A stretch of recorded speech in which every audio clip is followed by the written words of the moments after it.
bonsoir et bienvenue à l'EBCRS. On continue où on était rendu concernant l'étude de la réalité de la création de Dieu versus la théorie de l'évolution on a déjà expliqué que c'est satanique un petit peu ce programme-là. Il y a beaucoup de choses qui sont erronées, qui sont faites qui font en sorte. C'est vraiment un programme qui est là pour discréditer la création de Dieu, le fait qu'un Dieu existe, qu'un Dieu a tout créé en 6 jours.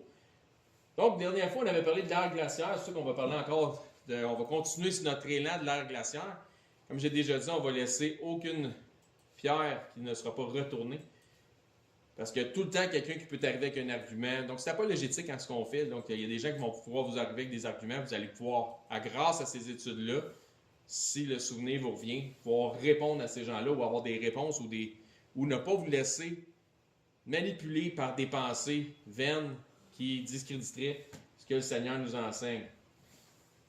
On va parler des carottes de glace et de la datation. Donc, vu qu'on a parlé de l'ère glaciaire, maintenant, les carottes de glace et de la datation. C'est quoi des carottes de glace? C'est pas comme la crème glacée aux carottes. Hein? Donc, après avoir parlé d'ère glaciaire, faisons maintenant un pas naturel vers la datation via ce qu'on appelle les carottes de glace, donc les ice cores, recueillis dans les régions arctiques.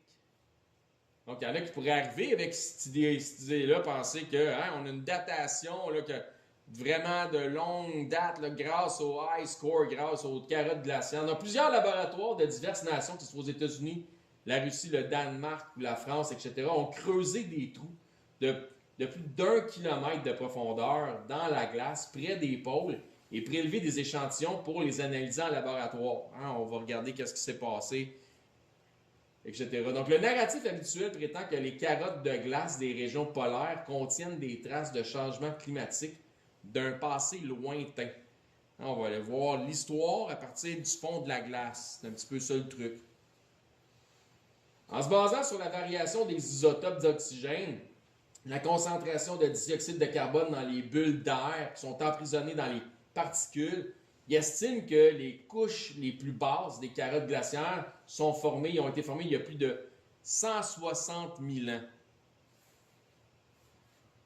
Antérieurement, il était cru par la communauté scientifique que chacune des combinaisons de 2 lignes dans les carottes de glace représentait une année. Les chercheurs référaient à celles-ci comme étant des cercles annuels, des ice rings, ben c'est des yearly rings, ou chaque 2 lignes, une foncée, une pâle, pour eux autres, c'était une année. La théorie stipulait que chaque 2 cercles formaient ensemble une année complète, puisque la glace fondante en été laissait un cercle foncé et gèle en hiver. Celle-ci créait un cercle pâle pour un total de 2 grandes saisons arctiques, complétant ainsi une année. L'évaluation était donc si dans une carotte de glace de X kilomètres de long, avant d'atteindre la couche de granit, donc qui est la base de la couche terrestre, donc avant d'atteindre la couche de granit de la surface terrestre, il y avait 160 000 combinaisons de cercles. Il s'agissait de la preuve que la première ère glaciaire avait débuté il y a environ 160 000 ans. Voyez-vous comment il arrivait à cette conclusion-là? Mais la morale de l'histoire, c'est que tu essaies de comprendre comment tu fais pour savoir que chacune des 2 lignes, ça donne une année. C'est quoi? Tu prends ça où, toi? Et quand ça fond, alors ils font quoi? Ben ouais, mais c'est en Arctique, il fait très froid. Ça n'a rien qui fond là-bas, ça fond pas beaucoup. Ouais, mais il y a eu des périodes où la planète elle a changé. Ben regardons ça.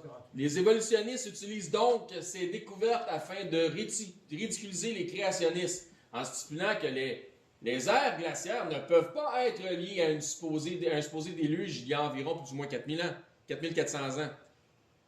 Puisque nous savons que les aires glaciaires ont débuté il y a environ 160 000 ans, donc il n'y a pas pu avoir de déluge il y a 4400 ans. Donc c'est un petit peu ça. La question est donc,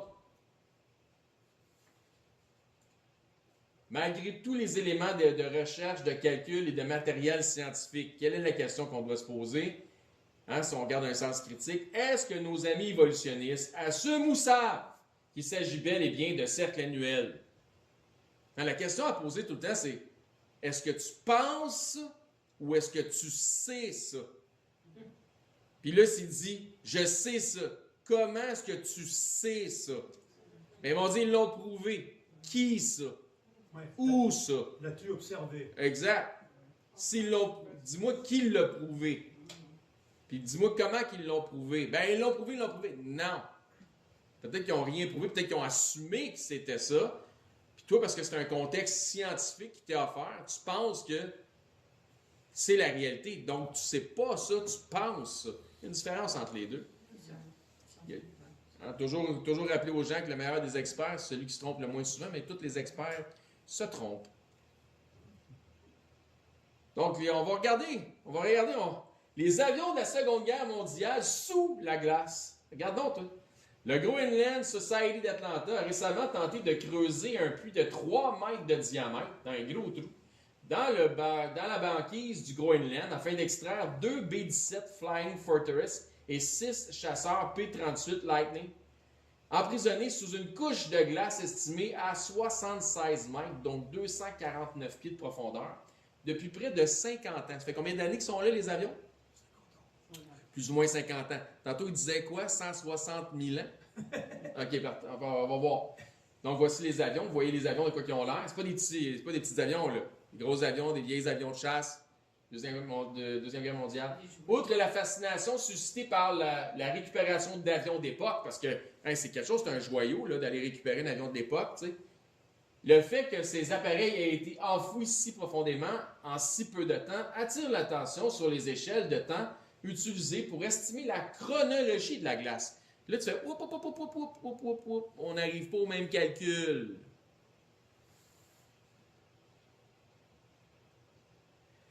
Un des P-38 avait atterri au Groenland par un manque de carburant en 1942 et a été retrouvé en 1990 à une profondeur de plus de 263 pieds sous la surface. Donc, on le voit là, l'image vraiment de l'avion.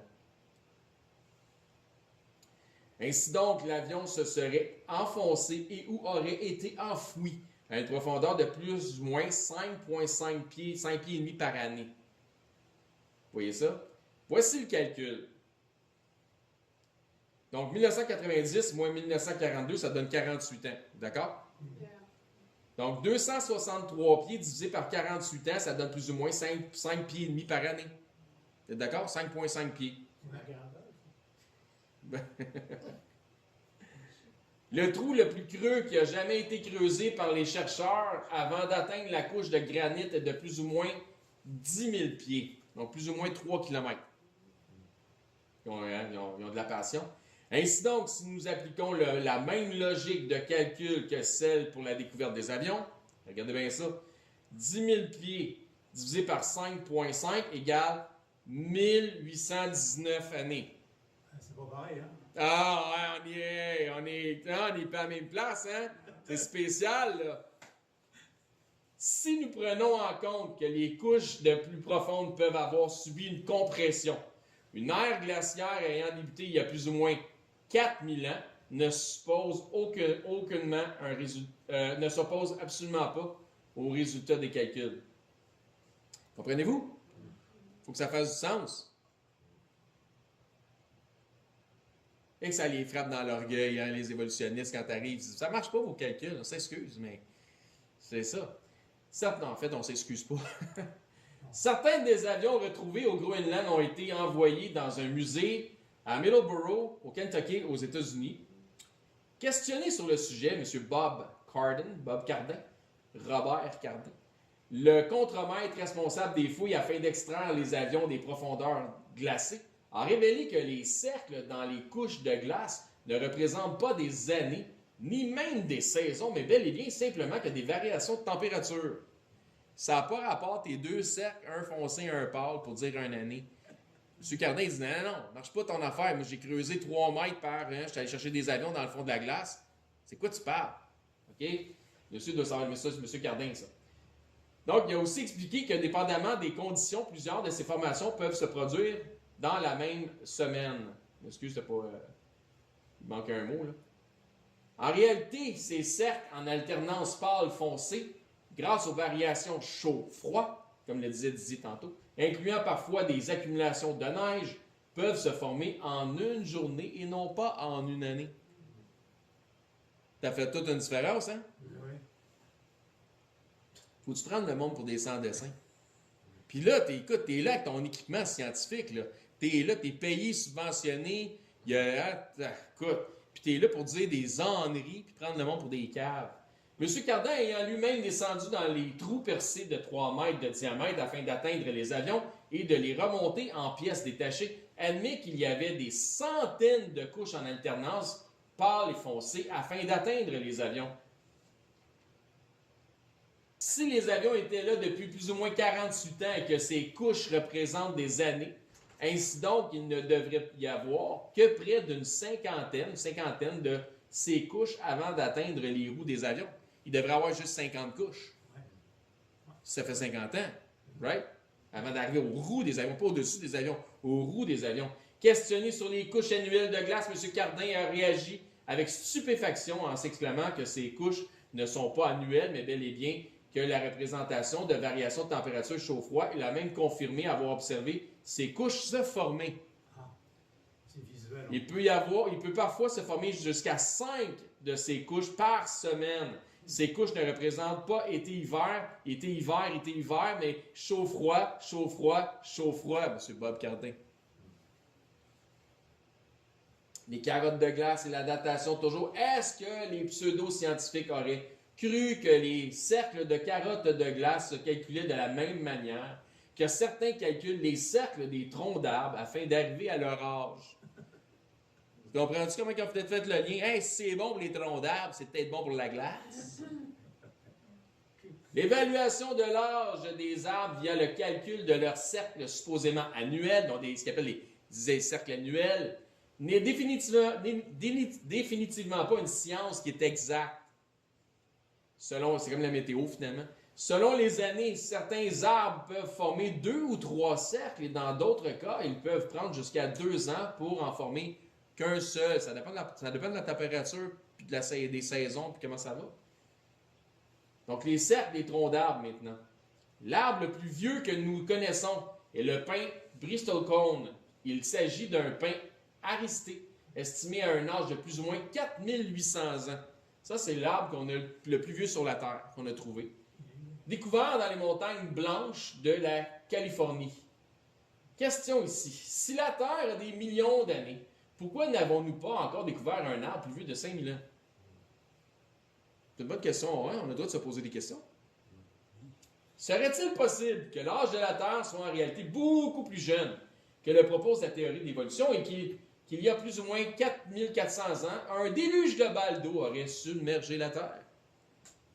Est-ce que tu que tout s'est refait, il y a un renouveau par un déluge? C'est pour ça qu'on n'a pas d'arbre plus vieux que 4000 quelques années. Si tel fut le cas, la Terre aurait dû subir un renouvellement de toute vie, incluant les plantes. Il ne serait donc pas surprenant que l'arbre le plus vieux de cette planète n'ait moins que 5000 ans. L'âge de la Terre, donc ça nous projette vers l'âge de la Terre. Quel âge a la planète sur laquelle on vit? Donc, on peut croire toutes sortes de trucs ou on peut se fier à ce que les Écritures nous enseignent. De toute façon, que tu crois un ou l'autre, tu vas aller au ciel pareil si tu es sauvé en Jésus-Christ, OK? Lorsqu'on aborde le sujet de l'âge de la Terre, les évolutionnistes, via une propagande financée à même les fonds publics, martèlent depuis tellement longtemps leurs idéologies comme étant des vérités absolues que les créationnistes passent pour des idéalistes arriérés, comme des débiles finalement, lorsqu'ils révèlent leurs convictions selon les réalités bibliques. Donc, on va essayer le temps de passer pour des fous. La réalité en la matière impose donc celle de faire un choix. Donc, comme j'ai dit, faites le choix que vous voulez, t'es sauvé en Jésus-Christ, tu vas aller au ciel pareil. Choisit-on de croire la parole de Dieu ainsi, le Créateur de toutes choses, ou choisit-on de croire les idéologies pseudo-scientifiques des hommes? Donc, l'âge de la Terre est vieille, c'est dit qu'elle a plus de 4,5 milliards d'années selon les idéologies pseudo-scientifiques des hommes. Personne n'était là pour observer quoi que ce soit il y a 4,5 milliards d'années, mais on est capable de dire que, puis de penser que. Si vous posez la question sur l'âge de la Terre à la plupart des personnes cultivées en sciences, Elles vous répondront que la Terre a environ 4,54 milliards d'années. Ça, c'est s'ils connaissent la réponse. À partir du Big Bang, puis etc., puis l'évolution planétaire, puis l'évolution organique, etc. Mais si vous interrogez les personnes cultivées en sciences bibliques, c'est-à-dire les créationnistes, ils vous répondront que la Terre a plus ou moins 6000 ans. Tu choisis de croire ce que tu veux. Ça te tente d'être entre les deux, pas de problème. D'accord? Pourquoi une si grande différence? Je te dis, on passe pour des débiles, là. C'est correct. Nous observons le même, mais ça s'explique sous une forme logique. Donc, avant de passer pour des débiles, il y a une explication logique. Nous observons le même monde, mais parvenons à des conclusions différentes car nos visions de ce monde sont différentes. Ça prend les bonnes... Il faut que tu assumes les bonnes choses pour arriver aux bonnes conclusions. Datation biblique maintenant. Comment arrivons-nous à la datation biblique? Les généalogies de Genèse 5 et 11 indiquent clairement qu'Abraham a vécu environ 2000 ans après la création. Parce qu'on a les généalogies, right? Donc, chapitre 5 de la Genèse, verset 1. Voici le livre de la postérité d'Adam. Lorsque Dieu créa l'homme, il le fit à la ressemblance de Dieu. Il créa l'homme et la femme et les bénit et les appela du nom d'homme lorsqu'ils furent créés. Adam, âgé de 130 ans, engendra un fils à sa ressemblance, selon son image, et lui donna le nom de Seth. Donc 130 années depuis la création. Les jours d'Adam, après la naissance de Seth, furent de 800 ans. Il engendra des fils et des filles. Tous les jours qu'Adam vécut furent de 930 ans. Puis, il mourut. Seth, âgé de 105 ans, engendra Enoch. Donc 130 plus 105 égale 235. Ça va, Adam? Seth vécut après la naissance d'Enoch 807 ans. Il engendra des fils et des filles. Tous les jours de Seth furent de 912 ans, puis il mourut. Enoch, âgé de 90 ans, engendra Kénan, et ainsi de suite. Donc, 235 plus 90 égale 325. Je pense que vous avez compris le principe. Là? Ouais. OK, parfait. Donc, Adam 130, Seth 105, Enoch 90, Kénan 70. Donc, on voit la généalogie jusqu'au déluge. Là.